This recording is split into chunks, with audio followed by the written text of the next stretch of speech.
सर्वांना श्री स्वामी समर्थ. सकाळी इथे सुंदर अशी देवपूजा झाली. दोघांचा चहा वगैरे करून झाला आणि भाजीला काय बनवायचं म्हटल्यावर आता दिवाळीचा फरार आहे, मात्र तोच सारा संपवायचा इथे काम सुरू आहे. लगेचच मम्मीकडचे शेव होते, आठवण आली आणि म्हटलं चला आता शेवांचीच भाजी बनवूया. जिरं मोहरीची फोडणी दिली, थोडासा लसूण, कांदा, टोमॅटो, 2 मिरच्या टाकल्या, थोडीशी मिरची पावडर टाकली, कारण ऑलरेडी शेव खूप जास्त तिखट होते म्हणून काही टाकायची गरज नव्हती. किचन किंग मसाला टाकला, कारण हा तिखट नसतो तर मात्र टेस्टी होते भाजी याच्यामुळे. थोडंसं याच्यामध्ये पाणी टाकलं, वरतून शेव टाकले आणि हिरवीगार कोथिंबीर गार्निश केली आणि 2 मिनिटासाठी झाकण ठेवलं. ऑलरेडी शेव मऊ असल्यामुळे लवकरच शेवांची भाजी माझी झालेली होती.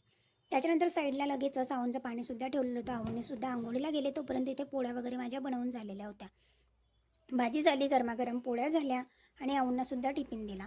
दुपारची कामे होती ती केली, कारण आज त्रिपुरारी पौर्णिमा होती आणि सत्यनारायणसुद्धा करायचा होता पौर्णिमेचा. इथे सकाळीच उंबरठ्याला छान असं लेपन केलेलं होतं, कारण पौर्णिमा असली म्हणजे हे पाहिजेच. त्याच्यानंतर छोट्या छोट्या रांगोळ्या ज्या काही आपण दररोज काढत असतो त्या काढल्या होत्या.